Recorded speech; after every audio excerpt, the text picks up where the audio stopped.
નમસ્કાર વિદ્યાર્થી મિત્રો, ઓક્સફર્ડ સ્કૂલ ઓફ સાયન્સના કોમર્સ વિભાગમાં ધોરણ 12ના એસપીસીસી વિષયમાં આજે આપણે ચેપ્ટર બીજું ચાલુ કરવાના છીએ, જેનું નામ છે શેર ફેરબદલી અને શેરનું કાયદાકીય રીતે થતું હસ્તાંતર.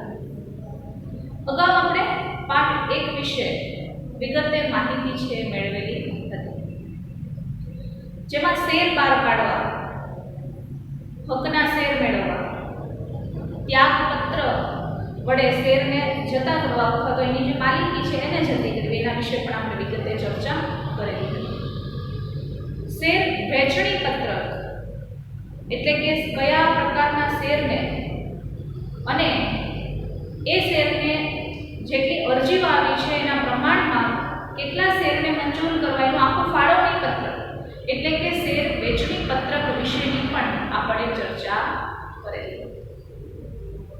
સાથે સાથે એક સાથે શેરની બધી રકમ ન મંગાવતા અમુક રકમ જે છે એ શેરની અરજી વખતે મંગાવી અને બાકીની જે રકમો છે એને હપ્તે હપ્તે મંગાવી, એટલે કે શેર હપ્તા વિશે પણ આપણે વિગતે ચર્ચા કરેલી હતી. એને લગતી સેક્રેટરીની ફરજો શું છે એને પણ આપણે જોઈ ગયા.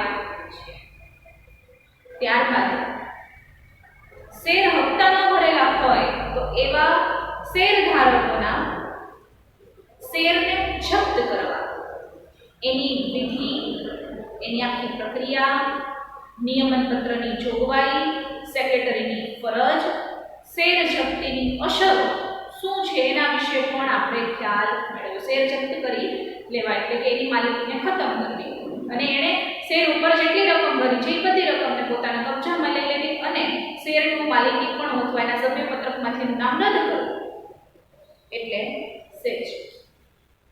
આની પણ માહિતી મેળવી.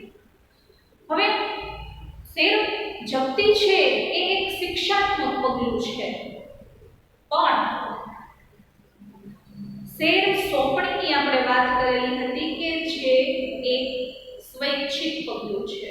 ઘણા બધા કારણોસર, ઘણા બધા સંજોગોસર શેરની સોંપણી કરવામાં આવે છે. એટલે કે શેર બજારની અંદર જે શેરધારક છે એ કંપનીના માલિકને પોતાનું શેરનું પ્રમાણપત્ર સ્વૈચ્છિક રીતે સોંપે છે, જેને આપણે શેરની સોંપણી કરી એવું કહીએ છીએ. તો એના ઘણા બધા આપણે સંજોગો પણ જોયા કે પ્રમાણપત્ર ફાટી જવું, વાંચી ન શકાય એવું હોવું, અથવા તો ઘણા સમય થઈ ગયા છે એટલે શેર ફેરબદલી પત્રકની અંદર જગ્યા ન હોય. ત્યારબાદ ક્યારેક એક સાથે એનું વર્ગીકરણ કરવાનું હોય, શેરનું એકત્રીકરણ કરવાનું હોય, એવા સંજોગોની અંદર શેર જે છે એની સોંપણી કરવામાં આવે છે. ત્યારબાદ આપણે ડિબેન્ચર વિશે જોઈ ગયા, ડિવિડન્ડ વિશે જોઈ ગયા. ડિવિડન્ડ એટલે ફરી એક વખત યાદ કરાવી દઉં, કારણ કે ક્યાંક ને ક્યાંક ડિવિડન્ડ શબ્દ જે છે એ આપણને આ પાઠમાં પણ કામ આવશે. ડિવિડન્ડ આગલા પાઠમાં ફરી એક વખત યાદ કરાવવું, આ પાઠમાં આવે છે. ડિવિડન્ડ એટલે કે જ્યારે કંપનીને નફો થાય ત્યારે એ નફાને એ શું કરે તો એ નફાને અનામત રાખી લે.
અહીંયા ખાસ યાદ રાખવાનું કે ડિવિડન્ડનો જ્યારે આપણે અર્થ જોતા હોય ત્યારે કંપનીએ જે નફો કર્યો છે એ નફામાંથી સર્વપ્રથમ કરવેરા છે બાદ થાય, ત્યારબાદ જે રકમ વધે છે એમાંથી અનામત અમુક રકમ છે ને અનામત એટલે કે રિઝર્વ રાખી લેવામાં આવે છે કંપની માટે, આકસ્મિક ક્યારે પણ જરૂર પડી હોય તો એ રકમમાંથી છે આપણે એનો ઉપયોગ કરી શકીએ. અને ત્યાર પછીની જે રકમ વધે છે એટલે કે જે નફો વધે છે એ નફાને શેર ધારણ કરેલા વ્યક્તિએ જેટલા શેરની કિંમત ધારણ કરી છે એની અંદર એને એ નફો વેચવામાં આવે છે. રોકડ સ્વરૂપે હોય, શેર સ્વરૂપે હોય કે અન્ય કોઈ પણ સ્વરૂપે હોઈ શકે છે. હવે મોટાભાગે ભારતમાં રોકડ આપવાની સિસ્ટમ છે. આપણને થાય રોકડ એટલે શું? રોકડની જો આપણે વાત કરીએ તો શેરની અંદર તમે એવું સાંભળ્યું હશે કે વિદ્યાર્થી મિત્રો આપણે શેર બજારની વાત કરીએ તો તમે ઘણી વખત ન્યૂઝપેપરમાં પણ જોતા હશો કે આજે આ શેરના ભાવ છે આટલા વધ્યા, આટલા ભાવ છે ઘટ્યા. તો એ બધું જે છે એ આ ડિવિડન્ડને આધારે પણ નક્કી કરવામાં આવતું હોય છે. સપોઝ રિલાયન્સ કંપનીના શેર છે એ મેં લીધા છે, રિલાયન્સ કંપનીના શેર બરાબર, એ આજે કદાચ મને એને 10 રૂપિયામાં આપ્યા છે. જો મેં લાંબા ગાળાના શેર લીધા છે અને 5 વર્ષ પછી હું એને કાઢું છું તો એ મારા 500 રૂપિયામાં એ મને પડે છે એક શેર. તો આ વચ્ચેનો જે ગેપ છે એમાં ક્યાંક ને ક્યાંક ડિવિડન્ડ ઉમેરાનું છે. રોકડ સ્વરૂપે જ આપણે કહી શકીએ, શેરમાં જે રોકડ ઉમેરાની એને આપણે શેર કહીએ છીએ. ઘણી વખત કંપની શું કરે છે કે આ ડિવિડન્ડ આવી રીતે જ આપી દેતી હોય છે. પછી ઘણી વખત એવું કરે છે કે હકના શેર પણ બહાર પડે છે, જેને આપણે અગાઉના પાઠમાં ભણી ગયા છીએ કે એક તો રોકડ આપે છે, બીજું શેરના સ્વરૂપે આપે છે. કે કોઈ પણ વ્યક્તિએ 50 શેર ધારણ કરેલા છે, કોઈ સપોઝ XYZ કંપની છે એના 50 શેર એને ધારણ કરેલા છે. આ 50 શેરમાં એ ડિવિડન્ડ રૂપે હવે રૂપિયામાં વધારો નથી કરતા, એની રોકડમાં કોઈ પણ પ્રકારનો વધારો કરતા નથી, પણ હવે શેરમાં વધારો કરે છે. તો એને 50 શેર ધારણ કર્યા છે એટલે એના 10% શેર અથવા તો 20% શેર કે કદાચ એને 10 શેર આપવા છે કંપનીને, તો એમાં 10 શેરનો વધારો કરી દે એટલે એની પાસે ટોટલ શેર કેટલા રહે? ક્યારેક સીધા શેરનો વધારો કરે, ઘણી વખત એવું હોય છે કે અન્ય સ્વરૂપે પણ એને આપવામાં, ક્યારેક એના હકના શેર બહાર પાડવામાં આવે છે, ક્યારેક વધારાના શેર બહાર પાડવામાં આવે છે, ક્યારેક અન્ય એટલે કે ક્યારેક કોઈ કંપની જે છે અને શેરધારકના વધારે પ્રમાણમાં શેર હોય તો એને કંપનીના અમુક ટકા ભાગીદાર પણ બનાવે છે, એટલે કે અન્ય સ્વરૂપે આપે છે એવું આપણે કહી શકીએ. સમજાઈ ગયું? ફરી એક વખત ડિવિડન્ડ એટલે કંપનીનો જે નફો થાય છે, નફાના વહેંચણીપાત્ર નફા બાદ એમાંથી કરવેરા બાદ કરવામાં આવે, એમાંથી અનામત કાઢવામાં આવે, અનામત થઈ ગયા પછી જે અનામત રકમ કાઢી લીધા પછી જે નફો વધે છે એ શેરધારકો છે એને અમુક પ્રમાણની અંદર જેણે શેર ધારણ કર્યા છે એ પ્રમાણમાં એને ડિવિડન્ડ છે એની વહેંચણી કરવામાં આવે છે. હવે આ ડિવિડન્ડની વહેંચણી 3 સ્વરૂપે હોય છે. રોકડ હોય, શેર હોય અથવા અન્ય રીતે કરવામાં આવે છે. રોકડ સ્વરૂપે ભારતમાં મુખ્યત્વે રોકડ સ્વરૂપે જ કાયદા મુજબ કંપનીના ધારા ધોરણ નિયમ મુજબ ભારતમાં ડિવિડન્ડ છે રોકડ સ્વરૂપે આપવાની જોગવાઈ કરેલી છે. હવે આપણે જોવાનું છે ડિવિડન્ડના જે પ્રકાર છે એના વિશે. ડિવિડન્ડના મુખ્યત્વે 2 પ્રકાર છે પડે છે. એ 2 પ્રકારની અંદર એક છે વચગાળાનું ડિવિડન્ડ અને બીજું છે વાર્ષિક ડિવિડન્ડ. પહેલું છે વાર્ષિક અને બીજું છે વચગાળાનું. વાર્ષિક એટલે આપણને ખબર છે કે જે વર્ષના અંતે જે ડિવિડન્ડ ચૂકવવામાં આવે છે એને આપણે વાર્ષિક ડિવિડન્ડ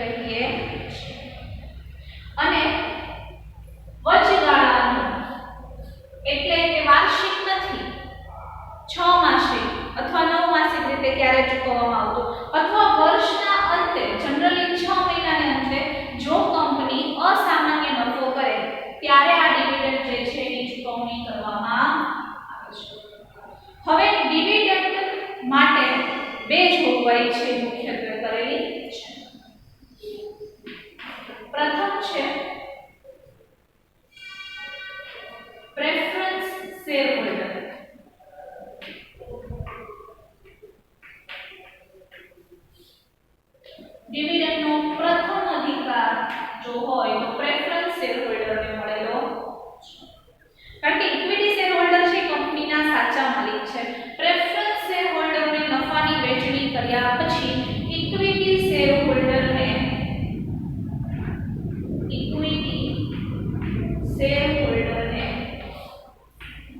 ચૂકવણી કરવામાં આવે છે. આ વસ્તુ તમારે ખાસ યાદ રાખવાની છે કે જ્યારે કંપનીનું કોઈ પણ લેણું નીકળતું હોય તો પ્રેફરન્સ શેર હોલ્ડર જે છે એને સર્વપ્રથમ હક મળેલો છે. ત્યારબાદ દ્વિતીય અથવા તો એના પછી ઇક્વિટી શેર હોલ્ડરને હક મળે. સૌથી છેલ્લો હક ઇક્વિટી શેર હોલ્ડરનો હોય છે. એટલે મોટા ભાગે આપણે જોયું કે ડિવિડન્ડ છે એના બે પ્રકાર પડી છે, વાર્ષિક અથવા તો વચગાળા એટલે કે અર્ધવાર્ષિક જેને આપણે કહીએ છીએ. હવે મોટા ભાગે આ વચગાળાનું ડિવિડન્ડ આપવું જરૂરી નથી, છતાં કોઈ કંપની અસામાન્ય નફો કરે છે તો એ વખતે એ પોતાનો નફો જો પોતાના શેરધારક સાથે અથવા કંપનીનો જે ભાગ છે એની સાથે શેર કરવા માંગતા હોય એ વખતે વચગાળાનું ડિવિડન્ડ છે બહાર પાડવામાં આવે છે, પણ એની પહેલા અનામત જે છે એ રાખી લેવામાં આવે છે.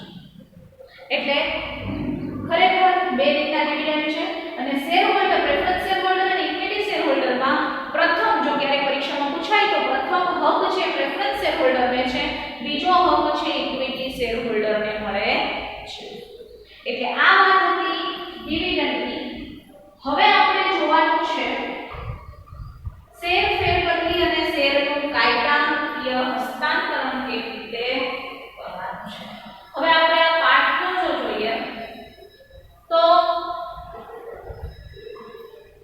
શેર ફેરબદલી અને શેરનું કાયદાકીય હસ્તાંતરણમાં હવે આપણે પેલા કંપની સ્વરૂપ એટલે કે કંપની જે છે એની શરૂઆત ક્યારે અને કેવી રીતે થઈ.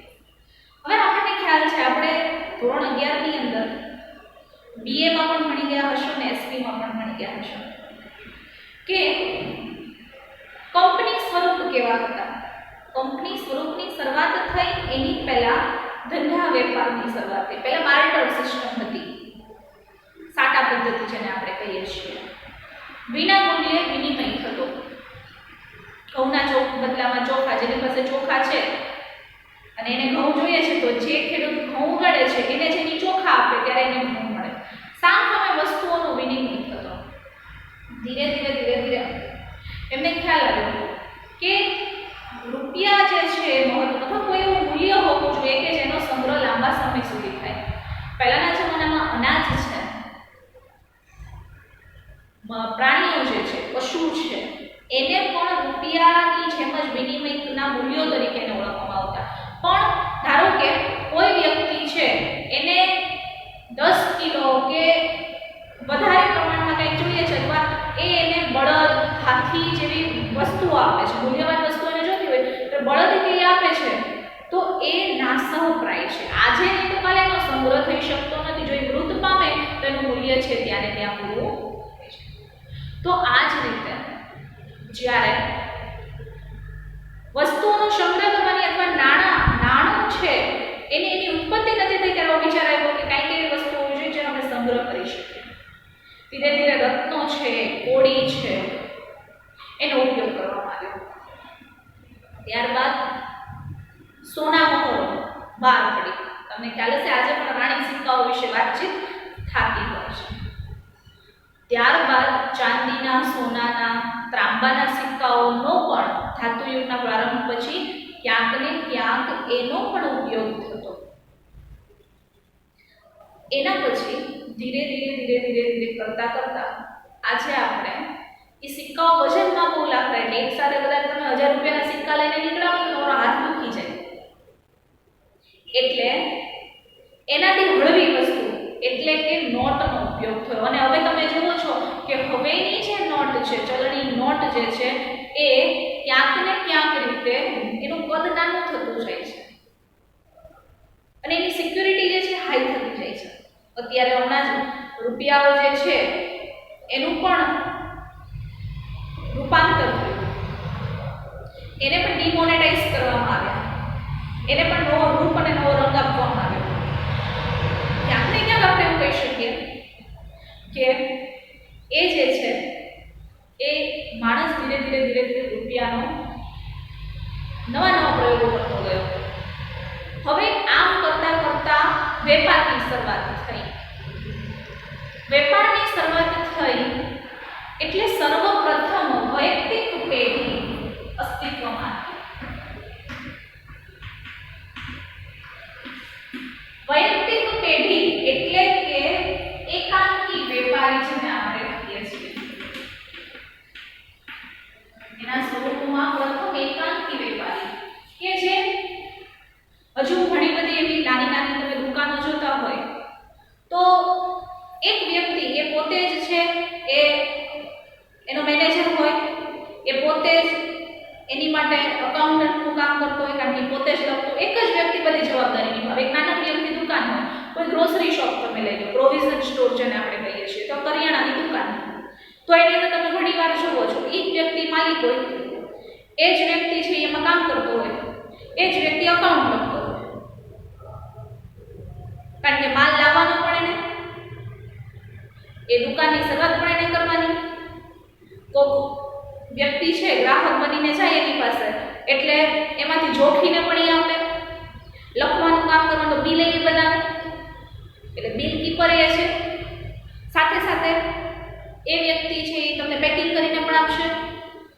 એટલે એ એકાંકી વેપારી હતો. નાના નાના જે પ્રયોગો છે, નાના નાના જે સ્વરૂપો છે કંપનીની અંદર, ક્યાંક ને ક્યાંક એની માટે એકાંકી વેપારી અસ્તિત્વમાં આવે. પંચર કરવાની દુકાને તમે ક્યારેય કોઈ નોકરને જોયો? શક્ય જ નથી. અથવા પંચર કરવાવાળા, હા, એને ત્યાં મોટું સ્વરૂપ હશે, અથવા ઘણા બધા લોકોની લાઈનો લાગી હોય, અથવા તો એ પ્રખ્યાત છે તો એ 2 કે 3 વ્યક્તિને રાખશે. પણ મોચી, સુથાર, દરજી જેવા કેટલા બધા એવા નાના નાના વેપારીઓ છે કે જે એકાંકી વેપારી તરીકે ઉભર્યા. હવે જ્યારે બિઝનેસની વાત થાય, મોટા યુનિટની વાત થાય, ત્યારે એકાંકી વેપારી કરતા એનું ભાગીદારી સ્વરૂપ છે એ અસ્તિત્વમાં આવ્યું. વૈયક્તિક પેઢીની જો આપણે વાત કરીએ તો વૈયક્તિક પેઢી છે ક્યાંક ને ક્યાંક એના કેટલી બધી મર્યાદા આવે કે ભાઈ ક્યારેક બીમાર પડે છે, ક્યારેક કોઈ પ્રસંગમાં જવાનું થાય એટલે ફરજિયાત એ દુકાન છે અથવા તો એનો જે ધંધો છે એને બંધ રાખવો પડે, એનો વેપારને બંધ કરીને જવું પડે. પછી જો એને નુકસાન થાય તો એને ભોગવનાર પણ પોતે જ હોય. એણે પોતાની માલ કે મિલકત વેચીને પણ તેનું ભરપાઈ કરવું પડે, એટલે એની ઉપર રિસ્ક વધારે હોય. એ વખતેનું રિસ્ક ફેક્ટર છે વધી જતું. અને જ્યારે એને મૂડીની જરૂર પડે તો એની પાસે કદાચ 5 લાખ છે તો 5 લાખમાં ધંધો કરવો પડે. એનું મોટું સ્વરૂપ છે તો એ કદાચ એની અમુક મિલકતો છે ને ગીરવે મૂકીને અથવા તો લોન લઈને પણ એની ધંધામાં વધારો કરી શકે, પણ એની કેપેસિટીથી બહાર આગળ મોટો ધંધો વિશાળ ફલક પર લઈ જઈ શકતો નથી.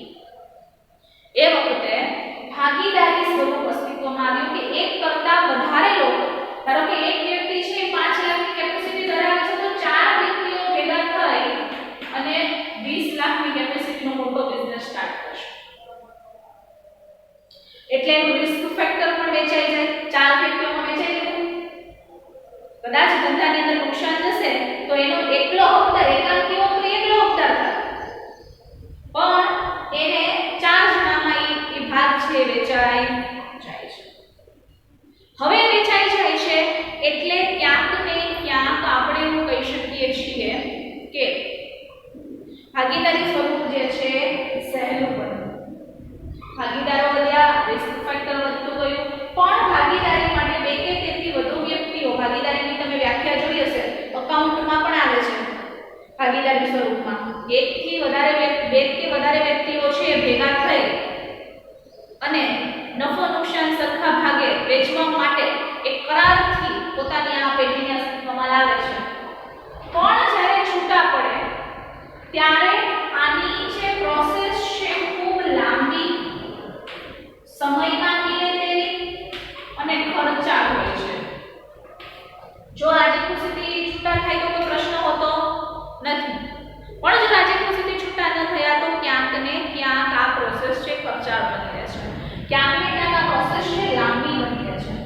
બરાબર. એટલે અને આ પાછી જે વસ્તુઓ છે એનું હસ્તાંતરણ થઈ શકતું નથી.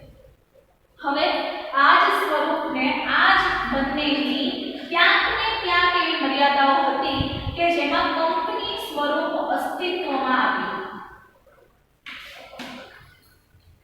કંપની સ્વરૂપનું મહત્વનું લક્ષણ કે તમે જ્યારે જોડાવ છો એમાં શેર બહાર પાડે આપણને ખબર છે, આપણે જે જોવાનું છે કે તમે જ્યારે જોડાવ છો ત્યારે પણ માત્ર ને માત્ર તમારે શેર ખરીદો એટલે તમે એના માલિક બની જાઓ અને એ જ શેરને તમે જ્યારે આપી દો છો અથવા કોઈ વ્યક્તિમાં તમારા શેર તમે કોઈ વ્યક્તિને વેચો છો એટલે તમે એના માલિક છે એ મટી જાઓ અને સામેવાળો વ્યક્તિ છે એનો માલિક બની જાય. માત્ર આટલી જ પ્રક્રિયાથી શેરની માલિકીનું ફેરબદલ અથવા હસ્તાંતરણ થઈ શકે. એટલે આજે આપણે શેર ફેરબદલીનો પ્રકાર શું છે એના વિશેથી શરૂઆત કરવાના છે.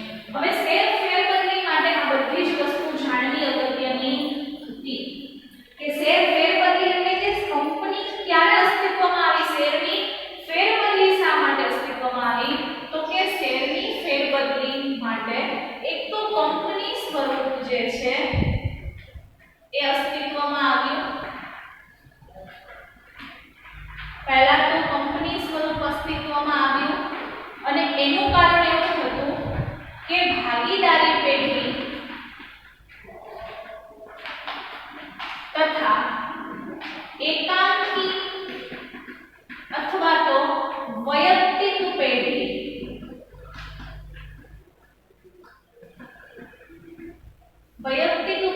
જે છે આ બંને વચ્ચેની મર્યાદાઓ ક્યાંક ને ક્યાંક જોવા મળી. એટલે કંપની સ્વરૂપ અસ્તિત્વમાં આવ્યું અને એનું મૂળભૂત લક્ષણ જોઈએ તો માલિકી જે છે અથવા શેરની મુક્ત રીતે કરવામાં આવતી ફેરબદલી જે છે એટલે કંપની સ્વરૂપનું એ મહત્વનું લક્ષણ બની રહે છે. આ પ્રશ્ન એક માર્કમાં અથવા તો મોટા પ્રશ્નોમાં પૂછાય છે કે ભાગીદારી પેઢીનું મહત્વનું લક્ષણ અથવા કંપની સ્વરૂપનું મહત્વનું લક્ષણ તો શેરની મુક્ત ફેરબદલી. આ ખાસ યાદ રાખવાનું છે, પૂછાય છે ઘણી વખત કે કંપની સ્વરૂપનું મહત્વનું લક્ષણ કયું છે. કંપની સ્વરૂપનું મહત્વનું લક્ષણ હોય તો એ છે મુક્ત ફેરબદલી કરવી. શેરની કોઈ પણ રીતે અથવા તો એની જે કાયદાકીય પ્રક્રિયા છે એને જ તમારે ધ્યાનમાં લઈ અને શેરની ફેરબદલી કરવામાં આવે છે. એટલે આપણે કહી શકીએ કે ભાગીદારી અને વૈયક્તિક પેઢી જે છે એ બંનેની મર્યાદાને લઈ ક્યાંક ને ક્યાંક કંપની સ્વરૂપ જે છે અસ્તિત્વમાં આવે છે. એનું મહત્વનું જો લક્ષણ હોય તો એ છે શેરની મુક્ત ફેરબદલી. આ પ્રશ્ન કાર્યકીય પરીક્ષામાં પૂછાય છે, એક માર્ક અથવા એમસીક્યુમાં પૂછાતો હોય છે. કોઈ પણ વ્યક્તિ છે એ પોતાના શેરને અન્ય કોઈ શેરધારક જે છે એના ખાતે જતા કરે છે ત્યારે પોતાનો માલિકી હક ગુમાવે છે અને જે તે વ્યક્તિ શેરધારણ કરે છે એનો માલિક બની જાય છે. એટલે તમે કહી શકો કે મુક્ત શેરની ફેરબદલી જે છે એ કંપની સ્વરૂપનું મહત્વનું લક્ષણ છે. બીજું, તમે ઘણી વખત જોયું હશે શેર બજાર વિશે ઘણા બધા લોકો વાત કરતા હશે કે આજે સેન્સેક્સ છે ઉપર ગયો, સેન્સેક્સ છે નીચે આવ્યો, આજે નિફ્ટી તૂટી, શેર બજાર છે ગગડ્યું એટલે નીચે આવ્યું. આવા ઘણા બધા શબ્દો જે છે એ તમે ન્યૂઝપેપરમાં વાંચતા હશો કે સેન્સેક્સમાં આટલા પોઈન્ટનો કડાકો, કોમોડિટી બજાર તૂટ્યું, નિફ્ટીમાં વધારો થયો, નિફ્ટીમાં ઘટાડો થયો. જો કોઈ વૈશ્વિક ઘટના એવી હશે કે એ વૈશ્વિક ઘટનામાં ખૂબ પોઝિટિવ અસર થઈ હશે તો શેર બજાર છે ઉપર જશે અને જો કોઈ એવી ઘટનાઓ દુઃખદ થઈ હશે અથવા તો રાજકીય હોય, સામાજિક હોય, આર્થિક હોય, કોઈ પણ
બીજી રીતે સંકળાયેલું છે.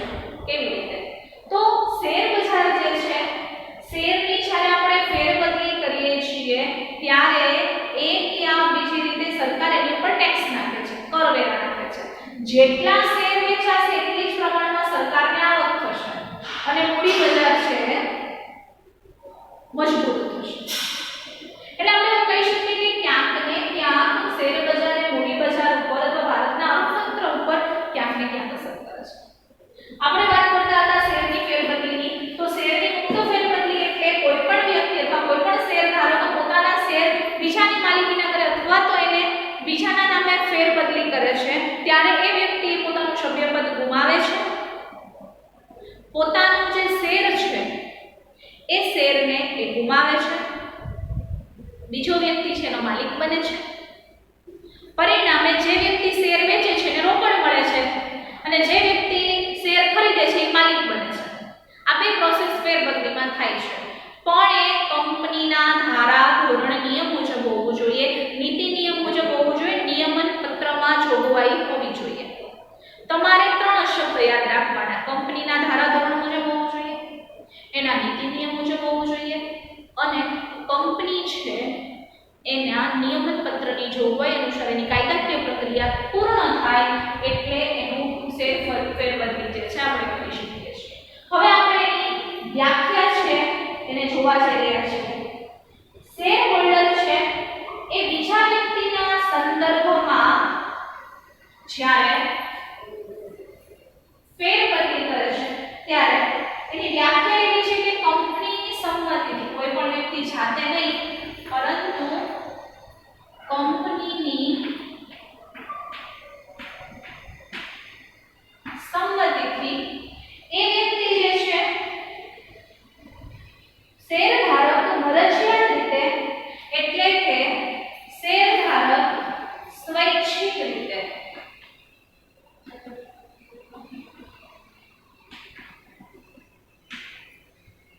અહીંયા પહેલા આપણે શબ્દ યાદ રાખવાનો છે કે કંપનીની સંમતિથી અને શેરધારક છે એ પોતાનો સ્વેચ્છાએ શેરના માલિકીનો હક છે શેરની માલિકીનો હક અન્ય વ્યક્તિની તરફેણમાં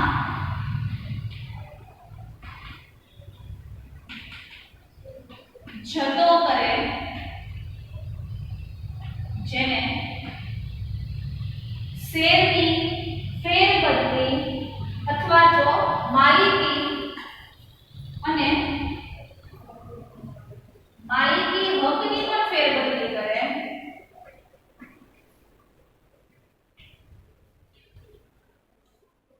જેને શેર ફેરબદલી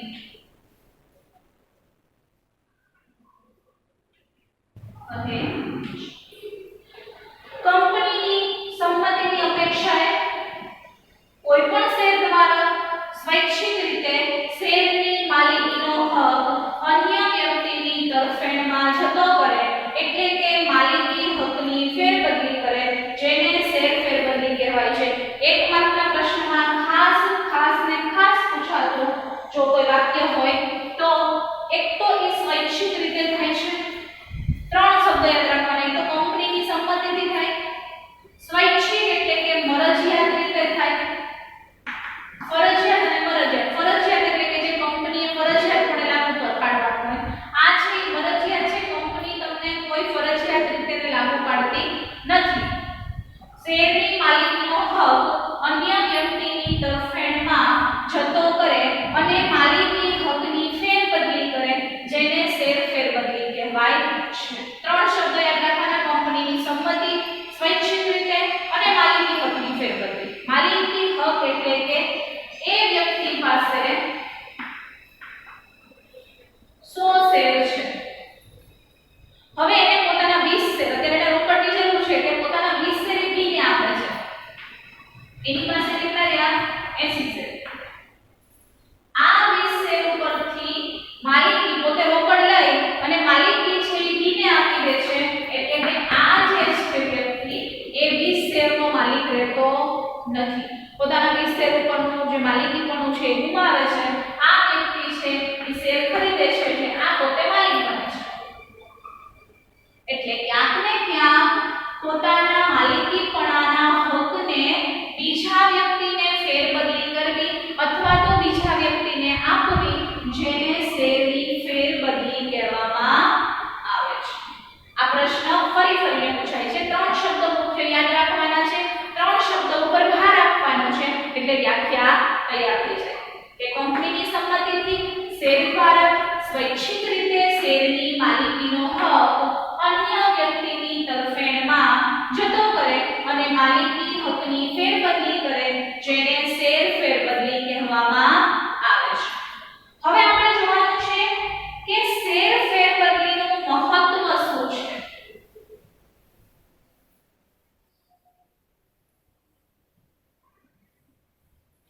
એક તો શેરની ફેરબદલીનું મહત્વ શું રહેલું છે, તો પહેલું તો એ છે કે શેર ફેરબદલી અથવા તો શેર હસ્તાંતરણ એ મહત્વની પ્રક્રિયા છે। એટલે કે શેર ફેરબદલીનું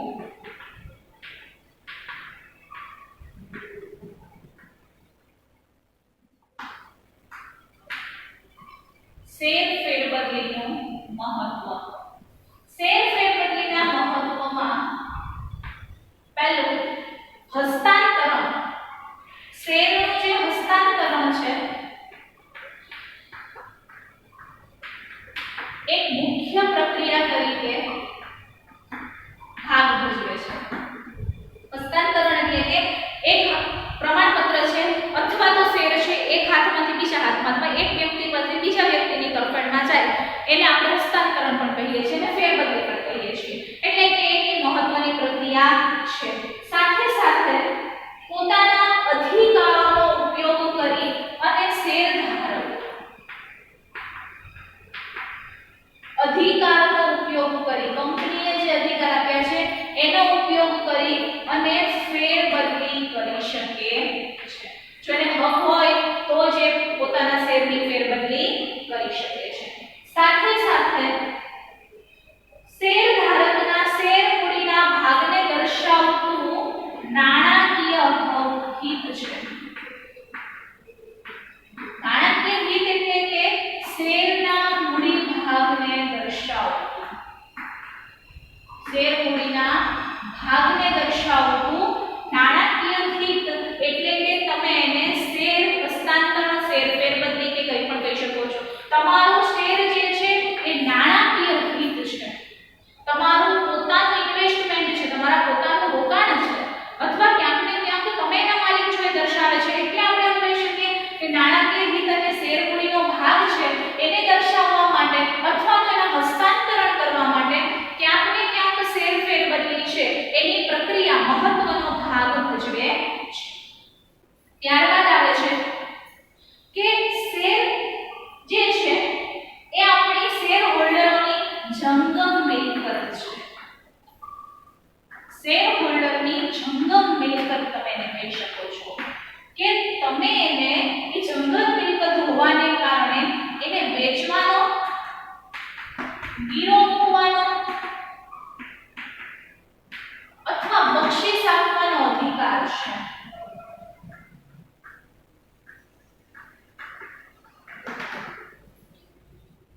જંગમ મિલકત છે, ધારો કે જમીન છે, મકાન છે, ઘરેણાં છે, એ જંગમ મિલકત કહેવાય કે તમે એને મૂર્ત સ્વરૂપમાં એટલે કે ફિઝિકલ એનું જે રૂપ છે એની અંદર તમે એને એક યા બીજા વ્યક્તિને કાં તો વેચી શકો છો કાં તો એને ગીરવે મૂકી શકો। જ્યારે આપણે રૂપિયાની જરૂર છે તો એને આપણે લોન લેતા હોય ત્યારે મોટાભાગે કંપનીઓ વસ્તુઓ છે ને ગીરવે મૂકતા હોય છે।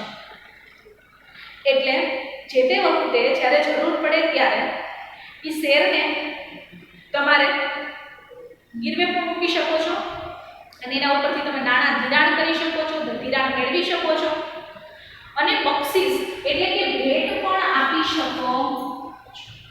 શેર ઘણી વખત લગ્ન પ્રસંગે, બર્થડે ઉપર અથવા કોઈ સામાજિક પ્રસંગ હોય તો એમાં શેર જે છે ભેટ તરીકે આપવામાં આવે છે। એટલે આપણે એવું કહી શકીએ કે જંગમ મિલકત છે ને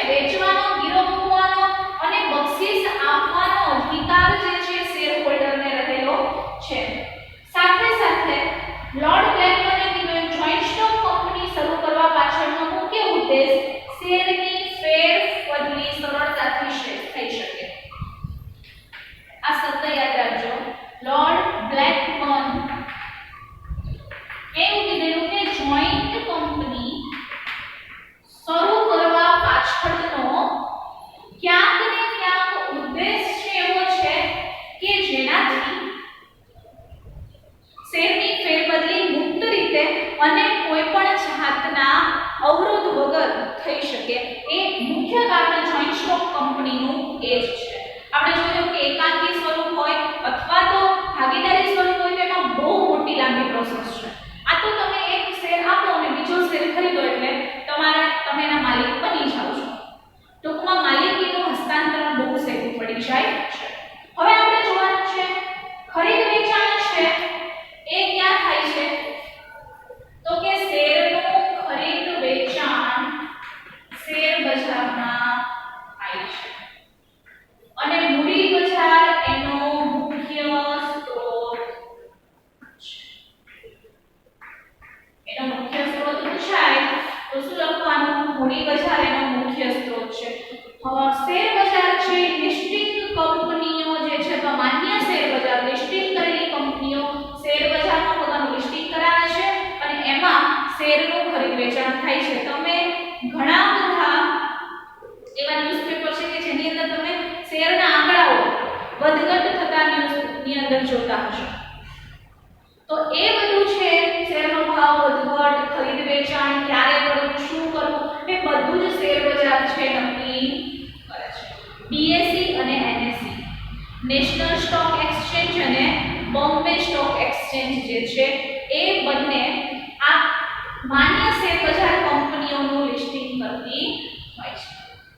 હવે વિદ્યાર્થી મિત્રો આજે આપણે ડિવિડન્ડ વિશે માહિતીઓ મેળવી સાથે સાથે જે શેર બજારમાં શેરની પ્રક્રિયાઓ ત્યારબાદ ક્યાંક ને ક્યાંક શેર ફેરબદલી માટે જે કંપની સ્વરૂપ છે શા માટે અસ્તિત્વમાં આવ્યું, વૈયક્તિક પેઢીની મર્યાદાઓ શું હતી, ભાગીદારી પેઢીની મર્યાદા શું હતી અને એના લીધે જોઈન્ટ સ્ટોક કંપનીનું શા માટે અસ્તિત્વમાં આવવું, શેરની ફેરબદલી કરવી, ફેરબદલી માટે એનું મહત્વ શું છે અને ભારતના અર્થતંત્રમાં શેર બજાર કઈ રીતે ભાગ ભજવે છે એ માટેની આપણે વિગતે ચર્ચા કરી. આના પછીના લેક્ચરની અંદર આપણે શેરના કેટલા પ્રકાર છે અને એ એકબીજાથી કઈ રીતે અલગ પડે છે એના વિશે વિગતે ચર્ચા